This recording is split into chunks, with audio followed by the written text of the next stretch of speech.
This was the worst scene I've ever been to. Before you even went into the residence, you could smell the decomposition. At a quiet suburban home in Waukesha, Wisconsin, investigators walk into a scene that is straight out of a horror movie. At the time that I got there, we knew that there were 2 bodies found. Right away, we were asking questions. Where is their kid? Are they going to find the body? They found 2 and maybe there's a 3rd. As terrifying as this situation is, this case becomes something so much bigger and darker. Once you're behind the curtain, it's very difficult to know what's going on back there, which is exactly what makes these so powerful and potentially dangerous.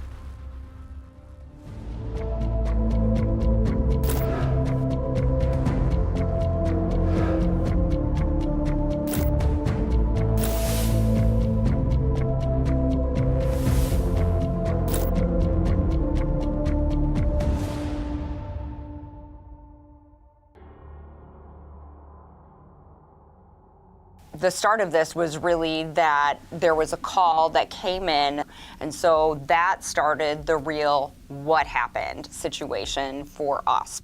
The call comes from 17-year-old Nikita Casap's grandma. She's concerned about him, she's worried, she doesn't know where he is.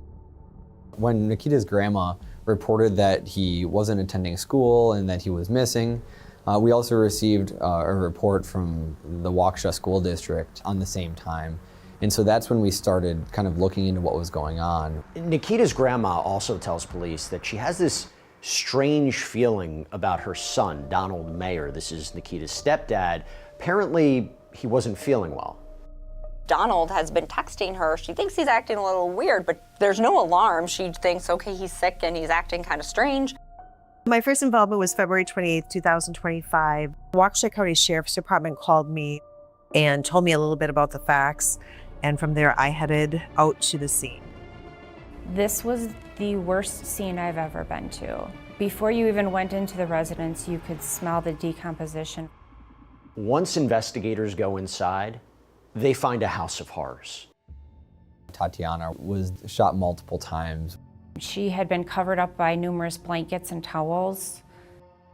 Towards the front of the residence, there was a small office area, and that's where Donald was. And again, he was also covered with blankets and towels. It appeared that he might have been at his desk or doing some type of work there. There were candles in the area of Donald Mayer's body. They were not lit when I got there. They were extinguished, but it did appear that they had been lit in the past. Once we were able to remove some of the blankets and clothing from Don, you could see that there was a head wound, a very massive head wound. I noted that there were a lot of piles of clothing, blankets, in addition to where the 2 deceased individuals were. And my concern was, is the 17-year-old son somewhere under those blankets or clothing, or was the family dog deceased also hidden? Right away, we were asking questions. Where is their kid? What's happening? And we're all thinking, has the kid been kidnapped? Has he run away? Are they going to find the body? Is the body just in the home and they found 2 and maybe there's a 3rd? When they first entered, they thought that this was possibly a burglary. Pictures were off the walls, beds were off the box spring. If you had gone into the closets, all the clothing was off any shelving units. It was laying all over the floor. It definitely looked like someone had gone there and burglarized the residence. There's also another small study area upstairs where paperwork was pulled out. We did find paperwork for a handgun, but we didn't locate a handgun in the house. So was it something where a suspect located a handgun and then used it on the family? As the night progressed, we determined there was no other victims in the house. Now, this is all happening on a peaceful winter's day in a place where murders, and especially double murders, are very rare. Waukesha is a very safe place. It's kind of an affluent part of the state. It's a very typical Midwest city. It's really open. People are super friendly. Just the most typical small town American setting. But something has clearly gone very wrong in this idyllic town. Did someone have it in for this family? Have they been targeted? Well, it turns out their story is very unusual. First of all, Nikita and his mom are from the Eastern European country of Moldova. Moldova is just north of the Black Sea, right next to Romania, just to the southwest of Ukraine. Nikita and his mom were living in Moldova, and they came over to the U.S. when he was 7 years old. And his mom met Donald and moved here, got married, and Donald really took him in and treated him like a son. He excelled in school. He enjoyed academics greatly. He kind of got transplanted right into the American dream and grew up in a nice house, in a nice neighborhood, going to a nice school. Two questions. Where is Nikita now, and what happened to his family? We had gotten a couple different well-being checks, and we had learned that, Nikita hadn't been at school, Don hadn't been at work. Nikita had previously been, perfect attendance at school, and now he's a no-show. The last date that he was physically at school was the 11th. I believe that a couple of his teachers reached out to him, and he had a response that he was sick. They indicated that he should have one of his parents call the school, and no one ever did. When was Don last seen? When was he last at work? Did his work have contact with him? Donald really worked from home. I think he went in very rarely into his office. As his boss was reaching out to his employee, there were responses back on text messages or emails indicating, I'm sick. When his boss wanted to talk to him, I believe he started responding that he doesn't have a voice and therefore he can't talk. So he was texting into work since the 11th, and the text didn't always make sense. He would make poor excuses like saying he had conjunctivitis, and then make comments that his throat was sore. And so the symptoms wouldn't always line up with diagnoses. We also received information from the neighbors' Ring camera, which was able to determine, kind of narrow down the time of death, because we saw when Donald and Tatiana's cars were last seen leaving and coming back to the residence. But this is one of those cases where police are racing against the clock. What happened to Nikita? He's not there, the dog's not there. Was he kidnapped? Was this for money? Nikita was not at the residence, so then was he a victim or was he a suspect? We knew that there was a vehicle missing from the residence. It just kept piling on that something's going on here. Something's wrong. Investigators need to find Nikita. The last time anyone heard from him was February 11th. Now it's the 28th. That's more than 2 weeks later. And we started kind of figuring out that night that we believed that Nikita had taken down Mayer's vehicle, that he had left with that vehicle. We started doing emergency pings on Nikita's phone, and we did get some emergency ping information back from Waukesha. We had a ping or a location going south in Illinois. We then had him going west through Iowa, Colorado, Wyoming, I believe down to Kansas. He went to the world's largest truck stop in Iowa. I thought that was an interesting choice. The truck stop that Nikita stopped at was on February 24th. It almost was like he was sightseeing. He's 17 years old and he doesn't have a driver's license. So he's driving across the country without a driver's license. And then he ended up in Kansas. What ended up getting him caught was his driving. He didn't stop all the way at a stop sign. Literally, that was the reason for the traffic stop, as he rolled a stop sign. They run the plates. Coincidentally, the Waukesha County Sheriff's Department had just put that license plate in the system as car was believed to be stolen, and therefore the timing was great. If he had done that the day before, I'm sure he would have gotten a ticket and he would have been on his way. It was definitely a break in our investigation that we didn't expect. Based on the circumstances and how it was a random stop that got Nikita arrested, it's a very fortunate thing that things ended the way they did. So police get a warrant to search Nikita Casap's car. And what they find is both shocking and confusing.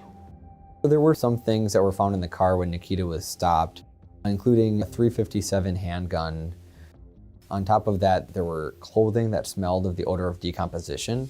There was a Bible. There was cash found throughout the vehicle, jewelry, electronics. There were photo albums, which I thought was very interesting, containing pictures of he and his family. We also found birth certificates for Nikita and his mom. There was some cameras, so I don't know if he thought that the cameras that he had taken had evidence on them. Older laptops, electronics, cell phones. It was just very eclectic stuff that he had with him. He did take the dog with him on his road trips. I believe that the dog was the only thing left that was kind of someone who could comfort him or someone who was known to him. Maybe he didn't want to be alone, and he probably didn't want to leave the dog there alone. I was very glad that the dog was still alive. In one of the cameras, investigators find this memory card that contains some truly disturbing images. There was his mother and his stepfather's bodies in kind of odd arrangements of candles and how they were wrapped in blankets. It appeared that, based on the pictures, that there was some sort of fascination with their death, and that it was found to be extremely concerning behavior. I believe the reason for the candles and the blankets, there may have been some ritualistic element to it. On top of that, there was a video that was recovered in which Nikita can be heard on the phone talking about his stepfather's body, saying you can see his rotten body right there. So as he's in the house with his stepfather, he's making comments about how his body is decomposing. It's unbelievable to say, but it seems that Nikita Casap was living in this house with his parents' decomposing bodies for more than 2 weeks. I believe that he was mostly staying in the basement of the house. It looked like there's like a TV room kind of thing where he had a couch and blankets, and I think he was trying to avoid being on that main level where both his mom and Donald were. As police piece together what exactly happened during these last 2.5 weeks, all signs are now pointing to Nikita as the perpetrator of these murders. I believe he murdered Dawn first, and then he waited for Tatiana to come home. I mean, she was still wearing her winter coat. She just had gotten in the door. I think it was pretty apparent that he had a plan, and he enacted his plan to murder his parents. He truly executed his parents. He ambushed them, he shot Dawn in the back of the head, and he shot his mom, I believe, at one point through her throat. He leaves her where she falls, and he leaves Donald where he falls, and then just covers them up with some blankets and lives with them. And what's even freakier to me is that he's calling himself into school. He is pretending to be Donald to his work. He's pretending to be Donald to his mom, who is his grandma. He's covering his tracks, and he's acting normal.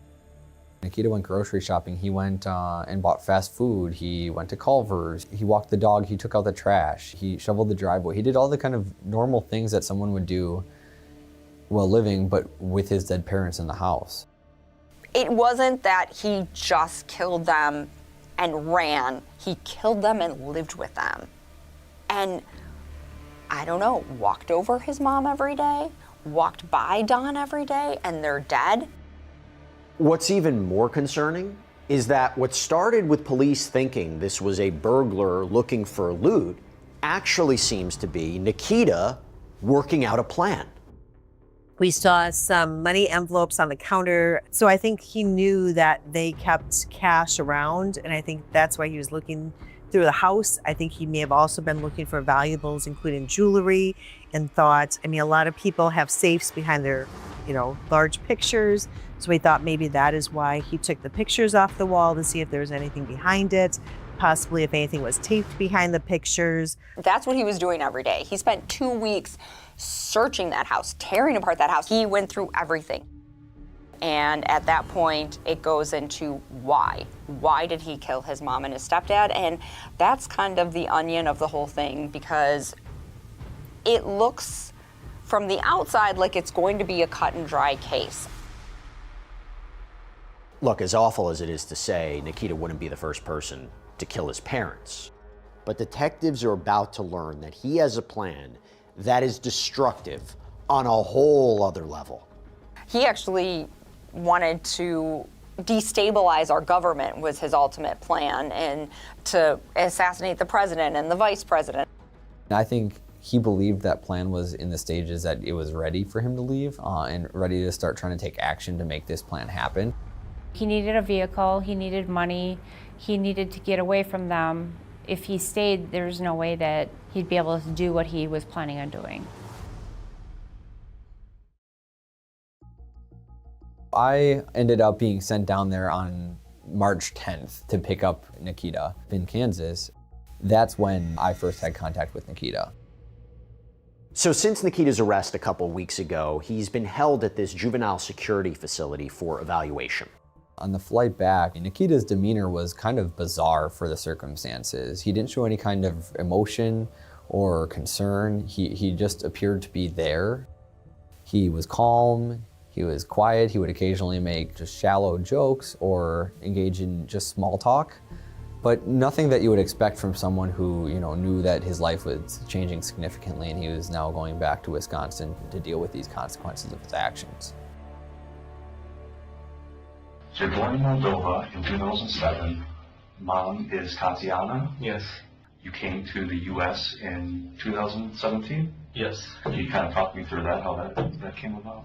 Well, I think like in 2015, my mom met my stepdad online, like dating site or whatever. Yeah. And then went on some vacations with him, like all over Europe and stuff like that. Then eventually they married, and then June 2017 moved to America. Was it hard coming from Moldova to the U.S.? Was that a difficult process? I guess sort of. I guess especially in the beginning, like having like a stronger accent then. Yeah. And I guess sometimes to some people the name Nikita is kind of strange. Have you always lived in Waukesha since moving here? Yes. Yeah. How do you like it? It's fine. It's okay. Going to school, going to Waukesha West. How's high school? It's good. Yeah. Good grades. He seemed nice, he seemed polite, and he seemed typical.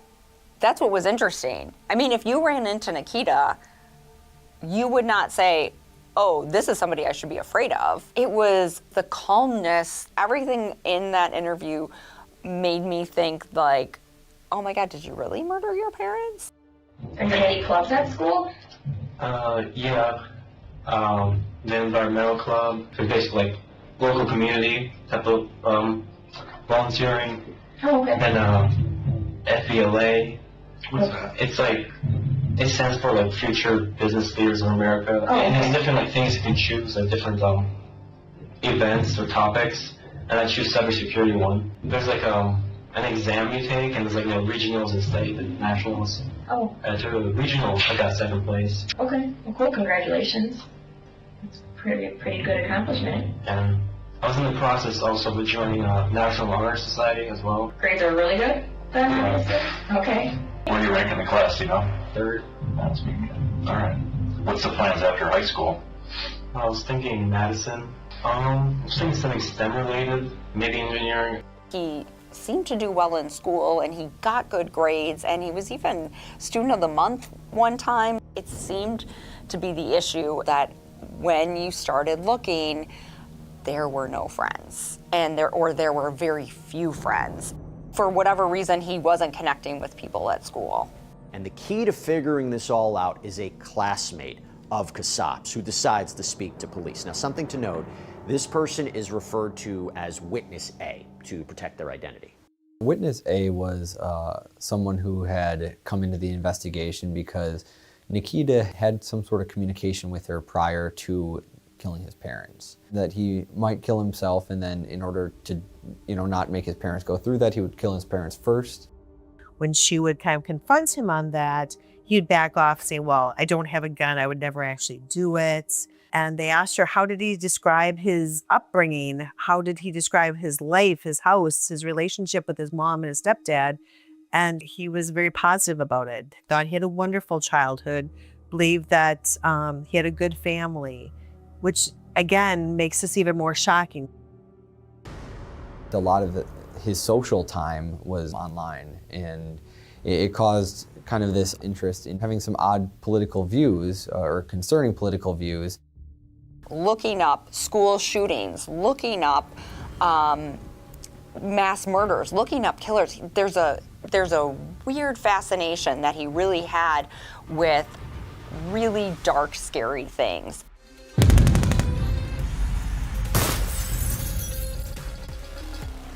He had also shared what she described as gore edits to her. And when asked what a gore edit was, witness A explained that gore edits were like videos and clips from war that were overlaid with Russian music. Witness A took Nikita's comments as something that was actually serious. I kind of want to talk to you about why we're here today, Nikita. We have a feeling like we know what happened and when it happened. We have no idea why this happened, okay? The only one who knows why is you, and why you were out in Kansas and why you left, okay? And I'm really hoping you talk to me about why this happened, more than what, all right? This is your story. You're the only one that can tell us why. And I promise you, I do want to know. More than anything else, I want to know why. Yeah, I think I'd rather first talk to an attorney. Okay, that's your right. Do you have any questions for me? I do not. Okay. All right, just hang tight again. If you want one of those, by all means, you can have it. All right? Okay. All right. Thank you. You got it. So, kind of put you in handcuffs. We're going to kind of do the old-fashioned way, just behind the back. So if you could just stand up, face the wall to your left of me. It's a short ride, so they'll come off pretty quick. Nikita Casap is arraigned about 2 weeks later. He was in a suicide vest and he didn't have a shirt on. And I saw Nikita come out and he looked like a skinny 17-year-old. He looked like a teenager that you'd see anywhere. He looked scared and he looked unsure, and that was most of his court appearances. I'll note that the first count is first-degree intentional homicide. This is a Class A felony, and if convicted, he shall be sentenced to imprisonment for life. Count 2 is a second count of first-degree intentional homicide with the exact same maximum punishment. I ended up charging first-degree intentional homicide, which is that you intended to do something, that this wasn't a spur-of-the-moment decision, that I believed, in fact, it was planned. Count 3 is hiding a corpse. And then there was the theft of the money and the jewelry. There were 10 counts in total. In the courtroom, no one showed up for Nikita. I mean, no one was there. It didn't seem like there was anybody really that Nikita was connected to. I'm going to give him a $1 million bail. I believe that that's appropriate, given the seriousness of the crimes, the totality of the circumstances, quite frankly, the strength of the state's evidence. This was not a case that I thought this one's going to be really difficult to prove. Certainly it's a circumstantial case. I don't have video of him, killing his mom or stepdad. However, all the puzzle pieces fit together. As it turns out, this story becomes a puzzle that is not what investigators expected at all. When they dig deeper into Nikita's cell phones and computers, they discover he's not just reading about the dark underworld on the web, he's actually participating in it. Nikita had some very concerning web activity and phone activity. It appeared he had a fascination with anti-government and other kind of far extreme political viewpoints. We know he was talking on the app Telegram. Nikita went onto this app looking for these people. He went looking for neo-Nazis. He went looking for extremists. These hate groups, they will actually target people very specifically because they want them to go out and do things. And the real problem is, because they can do it through this internet process and through apps and platforms, they're very difficult to stop. And so that's what makes them so dangerous. My understanding is that Nikita had similar political views to some of these other individuals who are committing terror attacks. And so when he saw these people out taking action, he was almost inspired by them to harm people himself in the name of his political belief. We didn't even know, how deep is this? How real is this? How big of a plot is this? Is he working with other people? Is this a terrorist situation? And it just randomly got uncovered when he killed his parents? That's when police call in the FBI. Turns out, though, this isn't new. The FBI had actually investigated Nikita Casap 2 years earlier. Back in 2023, Nikita's mom actually called the Bureau, and the FBI showed up to do an investigation, decided that it was nothing of consequence and moved on. But there was that concern of his being online, being in contact with some of these more extremist organizations. At the time, there wasn't enough to charge Nikita Casap with anything. This time, very different when agents discover the extent of his plot. He truly believed he was going to murder the president.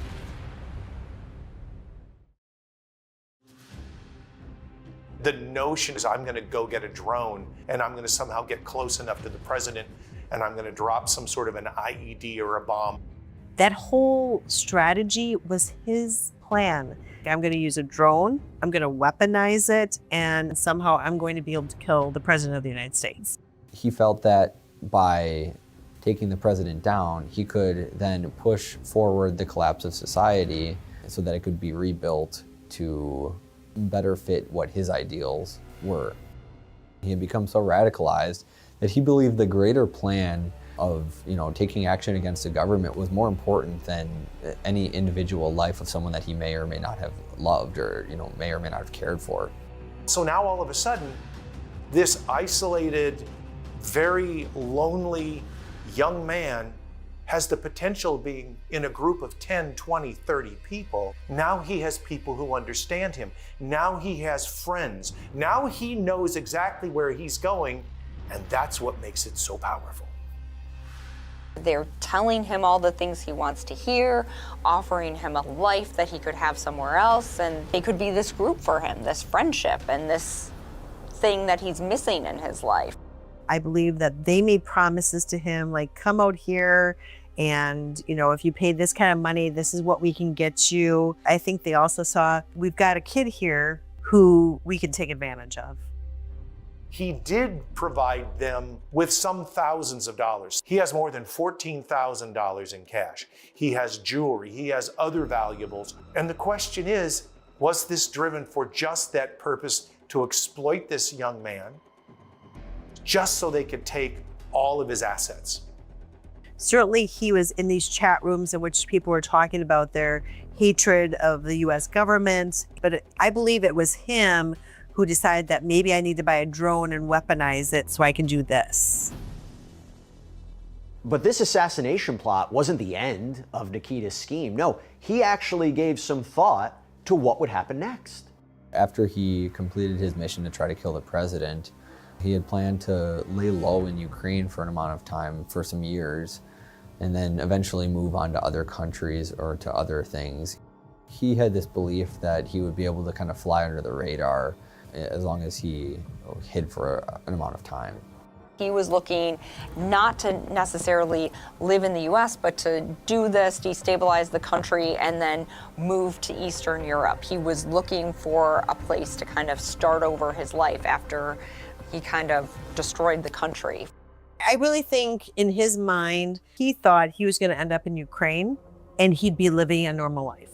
And maybe that's why he took the family albums with him. Certainly that would be the reason why he would take birth certificates of his mom and himself, because he would have to get to Ukraine. And had he left sooner, he could have been gone for Eastern Europe or wherever if he had plane tickets, because no one knew what he did for quite some time. So I really think he didn't contemplate getting caught. And maybe that's kind of in the head of a 17-year-old.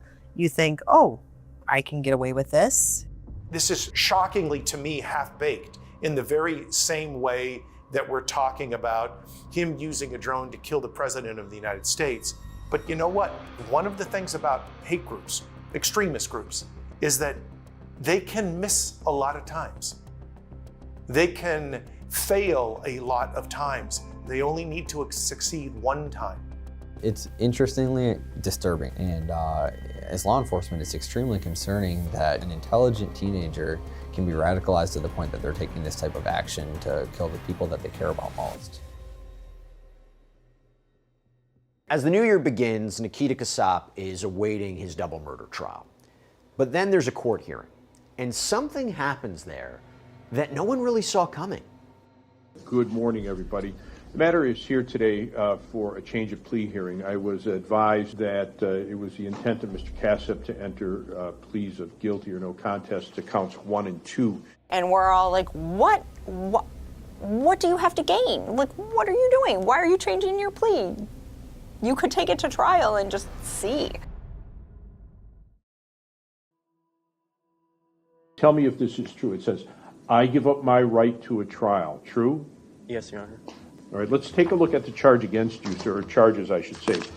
Count number 1 in the information alleges that on or about February 11, 2025, you did cause the death of victim A, who's identified as Donald Mayer, with intent to kill that person. What is your plea to count 1, sir? Guilty, Your Honor.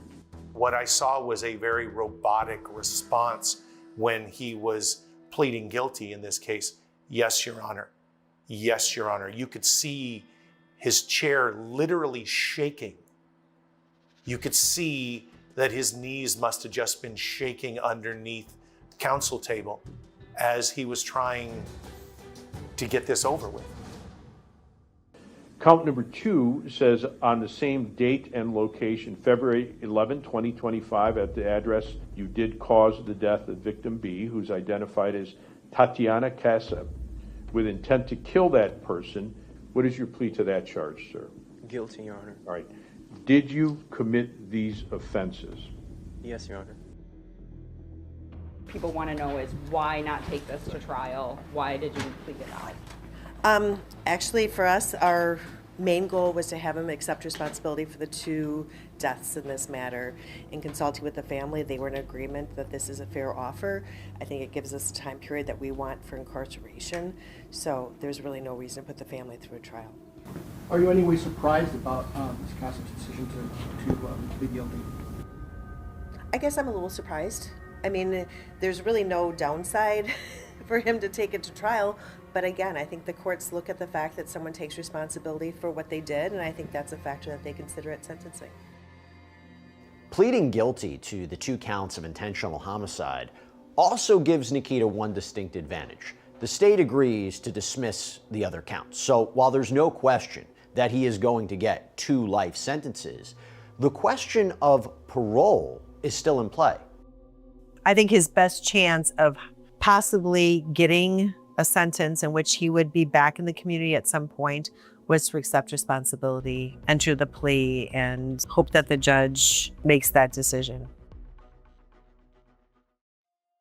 All right, I'll call the matter State of Wisconsin versus Nikita Casap. As Nikita's sentencing hearing begins, his lawyer stresses that his client has changed his ways.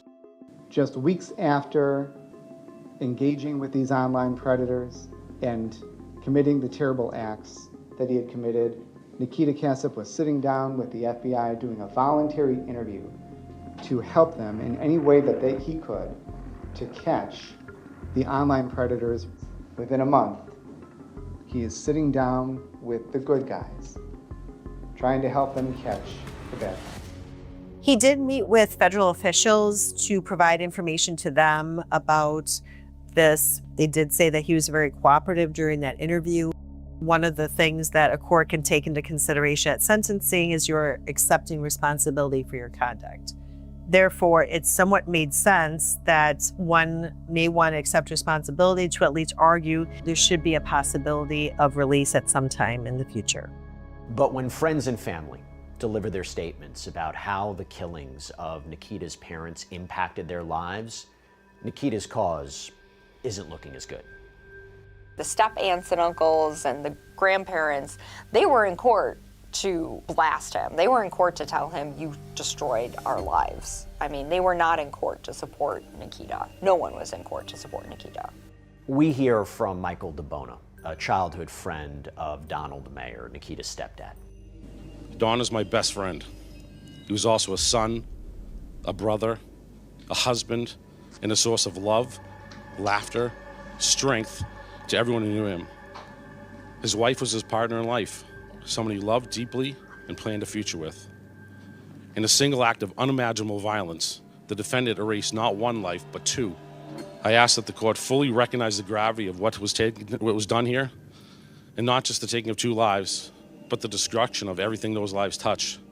Your Honor, I have come here today as a representative of my family to share the profound impact that the loss of my brother Don and his wife, Tatiana, has had on our family and their friends.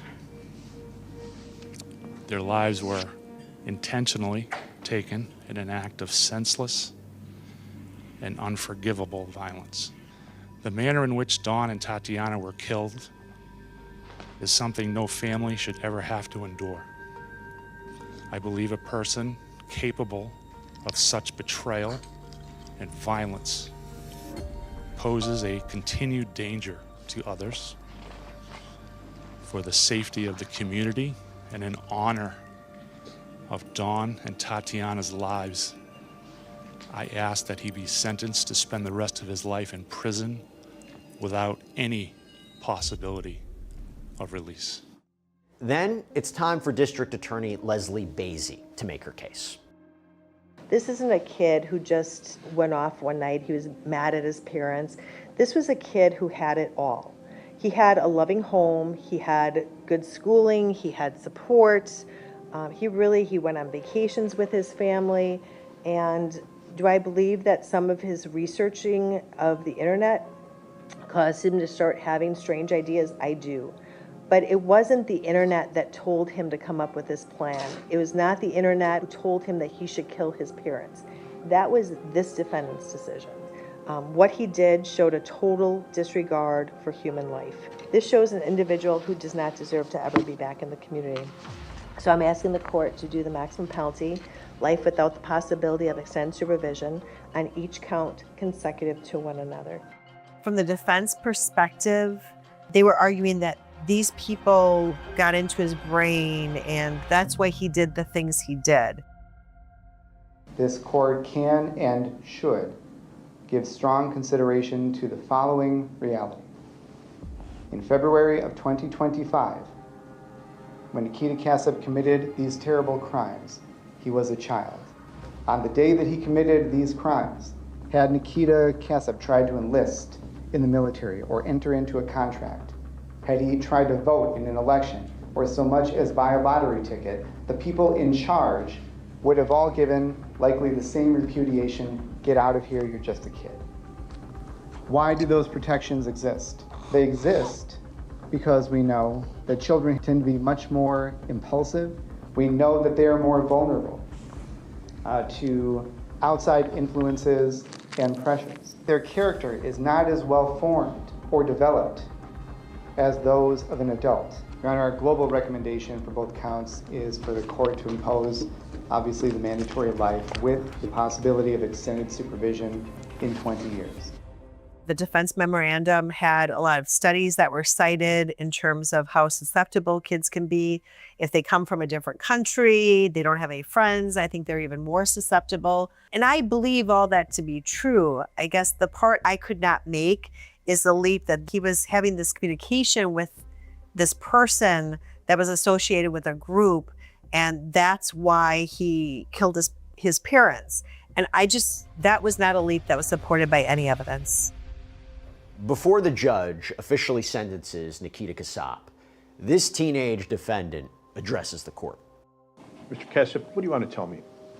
Your Honor, I want to begin by apologizing to the family and friends of both my mother and my stepfather Donald. To everyone who loved them, to everyone who feels pain and grief because of my actions, I am sorry. As much as anyone, I knew that my mom and Donald were kind, loving people. I mean, it really does sound like he loved his mom, and his stepdad really treated him as a son. So do I think he came to regret, like, oh my gosh, what did I did? I do. I do believe he did. And I would worry about my mom when she had to use a ladder or hop on the countertop to reach something high on the shelves at home. I would worry about her safety and insist that she let me get it for her. This was the mother I killed. The person I chose to kill. The person who loved me, no matter what. The mother who always took care of me. I miss talking to her and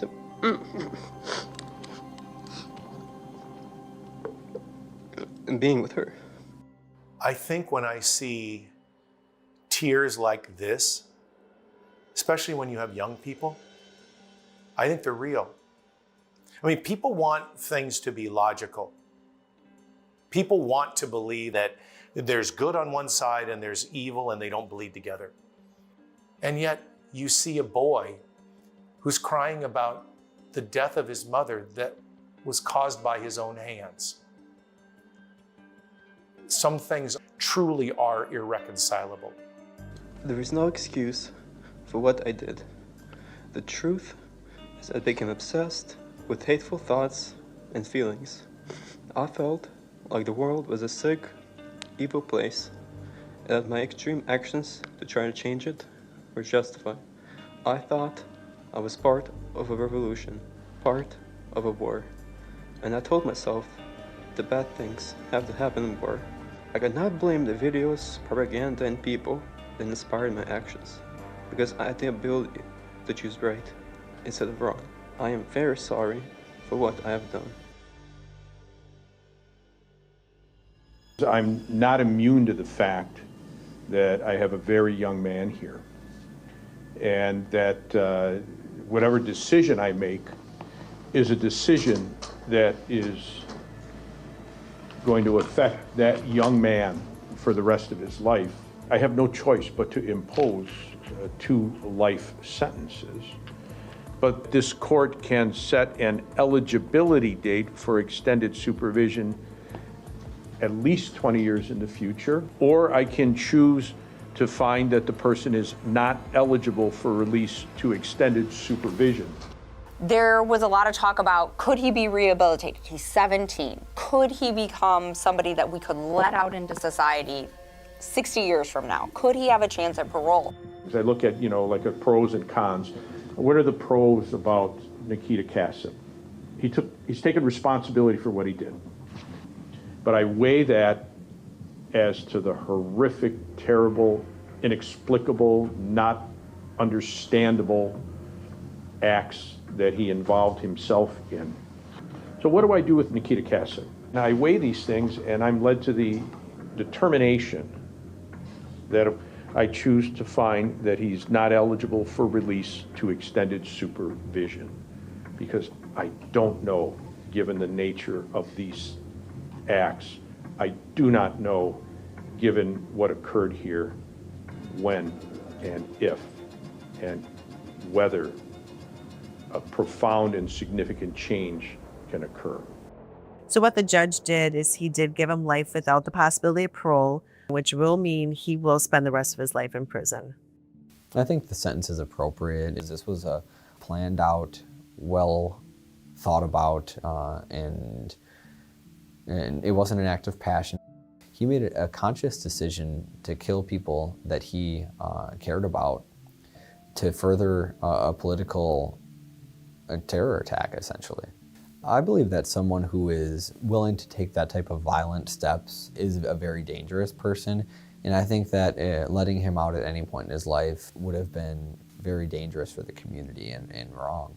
What made him go over the edge? What made him actually do what he did? I don't know if we'll ever know 100% why he did what he did. Look, we're left with as many questions as answers in this case. It seems incomprehensible that a teenager from a caring family would brutally kill his own parents and plot to overthrow the government. But there is one thing that's clear.